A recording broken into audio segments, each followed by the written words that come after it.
Gadget প্রকাশ, বাড়ি ভাড়া 20% মঞ্জুর ও চিকিৎসা ভাতা 1500 টাকা। এই বিষয় নিয়ে বিস্তারিত আলোচনা করা পূর্বে এখন পর্যন্ত যারা যারা আমাদের চ্যানেলে নতুন সদস্য রয়েছেন তাদেরকে চ্যানেলটি সাবস্ক্রাইব করে পাশে থাকার বেল আইকনটি অল করে দেওয়ার জন্য অনুরোধ রইল। অবশেষে অক্টোবর থেকে এমপিও শিক্ষকদের জন্য বাড়ি ভাড়া 20% মঞ্জুর ঘোষণা করা হয়েছে। বাড়ি ভাড়া বৃদ্ধির জন্য এমপিও শিক্ষকরা দীর্ঘদিন থেকে আন্দোলন করেছিলেন। গতকাল জরুরি একটি বৈঠকে অনুষ্ঠিত হয়েছিল। এই বৈঠকে উপস্থিত ছিলেন শিক্ষা উপদেষ্টা সিআর আবরার ও অর্থ উপদেষ্টা সালাউদ্দিন আহমেদ। তারা এই বৈঠকের মাধ্যমে এমপিও শিক্ষকদের বাড়ি ভাড়া 20% মঞ্জুর করেছেন। এছাড়াও চিকিৎসা ভাতা প্রাথমিক দিকে 1000 টাকা দেওয়ার কথা থাকলেও শিক্ষকরা সেটাকে মেনে নেবেন না বলে মন্তব্য করেন, যার ফলে নতুন সিদ্ধান্তের মাধ্যমে এমপিও শিক্ষকদের চিকিৎসা ভাতা 500 টাকা থেকে বৃদ্ধি করে 1500 টাকা করা হলো। তো বন্ধুরা, ভিডিওটি চলাকালীন সময় এখন পর্যন্ত যারা যারা আমাদের চ্যানেলে নতুন সদস্য রয়েছেন তাদেরকে চ্যানেলটি সাবস্ক্রাইব করে পাশে থাকার বেল আইকনটি অল করে দেওয়ার জন্য অনুরোধ রইল। শিক্ষা উপদেষ্টা এই নতুন সিদ্ধান্তের ফলে সরকারি চাকরিজীবীদের মতো সুযোগ সুবিধা সংযুক্ত করা হচ্ছে। অর্থ মন্ত্রণালয়ের ঊর্ধ্বতন কর্মকর্তা বলেন, আমরা শিক্ষকদের সকল দাবি পূরণ করতে করেছি। জাতীয়করণ ফোরামের সদস্যরা আমাদেরকে যেভাবে তাদের দাবির কথা তুলেছেন, আমরা সকল দাবি পূরণ করব।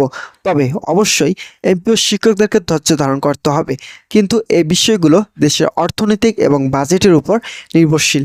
তাই আপাতত আমরা শুধুমাত্র বাড়ি ভাড়া এবং চিকিৎসা ভাতা যৌক্তিক হারে বৃদ্ধি করার সিদ্ধান্ত নিয়েছি।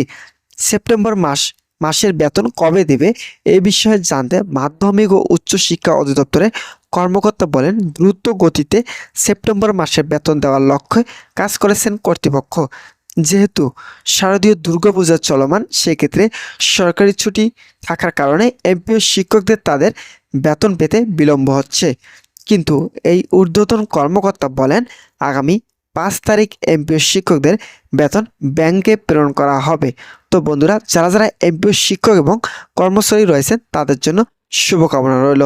তারা পরবর্তী আপডেট পেতে এখনই চ্যানেলটি সাবস্ক্রাইব করে ভিডিওটি সম্পূর্ণ কন্টিনিউ করার জন্য অনুরোধ রইল।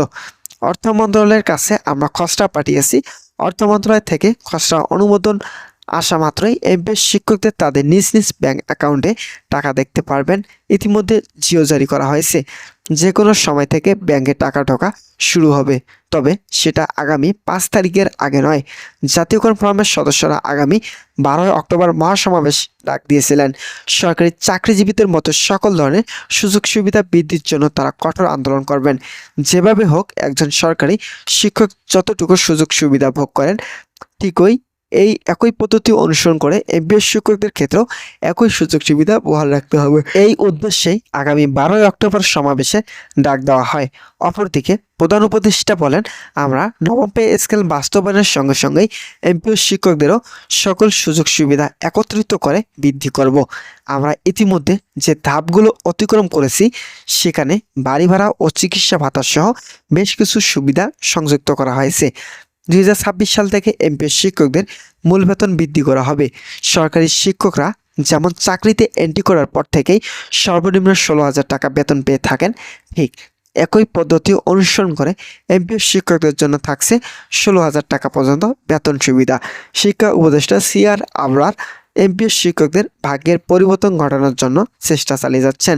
তার ভাষ্য মতে, দীর্ঘদিন এমপিও শিক্ষকরা অবহেলিত ছিলেন, কিন্তু আমরা এখন থেকে তাদের সকল দাবি যথাযথভাবে মেনে নিব, অবহেলা থেকে মুক্তি দেব। আগামী অক্টোবর মাসের বেতন থেকে এমপিও শিক্ষকরা পাবেন বাড়ি ভাড়া ও চিকিৎসা ভাতা বৃদ্ধির সুবিধা। তো বন্ধুরা, আজকের ভিডিওটি এই পর্যন্ত।